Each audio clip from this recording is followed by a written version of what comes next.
एक औरत हमारे घर के सामने किराए के मकान में रहती थी। उसके 2 बच्चे थे जिनके साथ वो रोज शाम को अपनी छत पर खेलने के लिए ले आया करती थी। मैं भी हर रोज अपनी छत पर शाम को उसे देखने के लिए जाया करता था। मैं उसको इशारे करता था मगर वो इग्नोर कर देती थी। इस बात को 6 महीने गुजर चुके थे मगर वो मेरी तरफ देखती तक नहीं थी। तब मेरी उम्र 18 साल थी और तब वो मुझसे काफी ज्यादा बड़ी थी, इसलिए शायद वो मुझे बच्चा समझकर इग्नोर कर देती थी। फिर एक दिन मुझे बुखार होने की वजह से मैं छत पर नहीं जा सका, तो वो औरत मेरी अयादत के लिए मेरे घर चली आई और मेरा हाल चाल पूछकर अपने घर वापस चली गई। उसका मेरी अयादत को आना मेरे लिए इस बात का इशारा था कि उसके दिल में भी मेरे लिए एहसास है।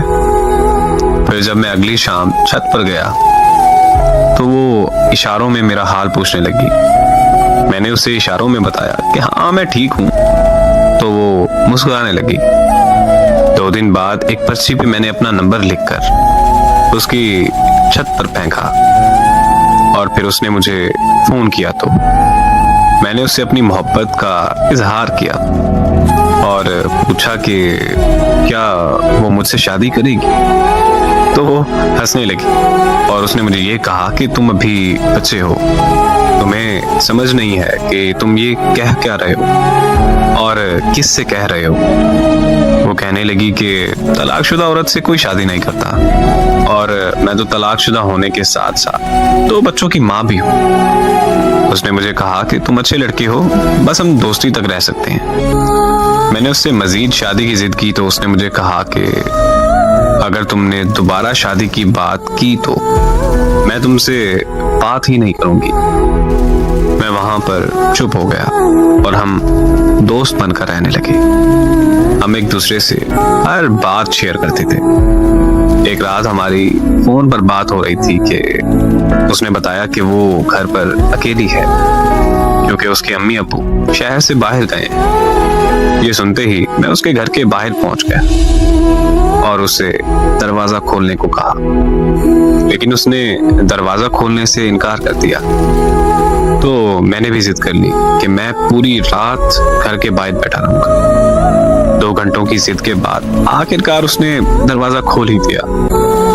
लेकिन आज मुझे अपनी उस जिद पर बहुत ज्यादा पछतावा होता है कि काश मैंने उस दिन अपनी जिद छोड़कर उसकी बात मान ली होती, तो आज वो जिंदा होती। उसके दरवाजा खोलते ही मैं अंदर चला गया। वो बहुत परेशान और घबराई हुई थी क्योंकि उसे डर था कि किसी को पता चल गया तो उसकी इज्जत खाक में मिल जाएगी और फिर उसका डर सच साबित हो गया। मुझे किसी ने उसके घर दाखिल होते हुए देख लिया था और उस शख्स ने पूरे मोहल्ले में मसला खड़ा कर दिया। सारे मोहल्ले वाले इकट्ठा होकर उसके घर के बाहर आ गए। मैं छुप गया था लेकिन उन्होंने मुझे ढूंढ लिया था। मेरे घर वाले भी मोहल्ले वालों के साथ मौजूद थे। वो मुझे घर ले गए और मेरे अब्बू ने मेरी बहुत बेइज्जती की, लेकिन मैंने अपने घर वालों से साफ कह दिया था कि मैंने उस औरत से शादी करनी है वरना मैं जहर खा लूंगा और मर जाऊंगा। तो मेरे घर वाले मान गए और अगली सुबह उस औरत के माँ बाप वापस आने पर मोहल्ले में पंचायत बैठ गई। पंचायत में सब आ गए थे मगर वो और उसके माँ बाप नहीं आए। थोड़ी देर बाद खबर आई कि उस औरत ने जहर खा लिया है। मैं वहां से उसके घर की तरफ भागा, लेकिन मेरे पहुंचने से पहले वो मर चुकी थी। उसे इस दुनिया से गए 8 साल हो गए, लेकिन मैं आज तक उसे भूलकर किसी और का नहीं हो सका।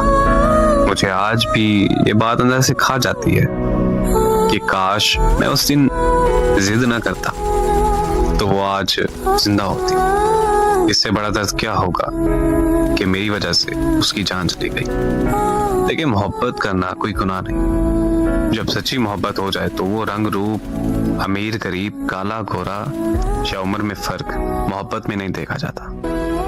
जब मोहब्बत हो जाती है तो फिर हो जाती है। वो एक शेर है कि वो मोहब्बत को हवस समझते हैं तो कह देना उसे, हाँ बदन ही चाहिए लेकिन ता कयामत चाहिए। एक दिन मेरे फ़ोन की बेल बजी। जब मैंने कॉल अटेंड की तो वो मुसलसल रोए जा रही थी और मुझे ये कह रही थी कि हो सके तो मुझे माफ़ कर देना।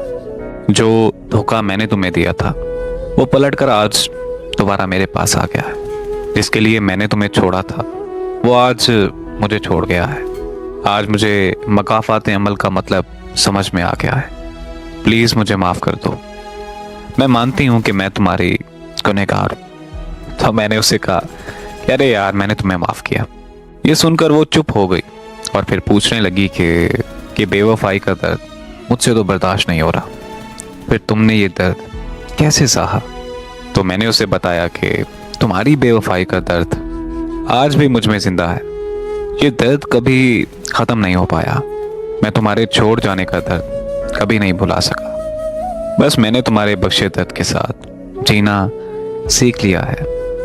मेरी ये बातें सुनकर वो फिर से रोने लगी और ये कहने लगी कि क्या तुम मुझे दूसरा मौका नहीं दे सकते हो? मैं भला कैसे उसे इनकार कर सकता था, क्योंकि मैं पिछले 5 सालों से उसकी मोहब्बत के रोग में मुब्तला था और दीवानों की तरह उसकी राह देख रहा था। तो मैंने फिर से उसे दूसरा मौका दे दिया। खोई हुई मोहब्बत का मुझे मिल जाना मेरे लिए किसी मौजे से कम नहीं था। तो मैंने उससे पहले से भी ज़्यादा शिद्दत से मोहब्बत की, यहाँ तक कि मैंने उसके घर रिश्ता भेज दिया था और उसके घर वालों ने हाँ भी करती थी। लेकिन मुझे क्या पता था कि वो फिर से बेवफा निकलेगी।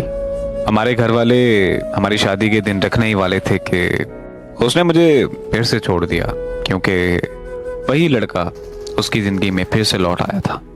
उसने छोड़ते वक्त बस मुझे इतना कहा था कि प्लीज़ मुझे माफ़ कर देना, और मैंने उसे सच में फिर से एक दफ़ा माफ़ कर दिया था।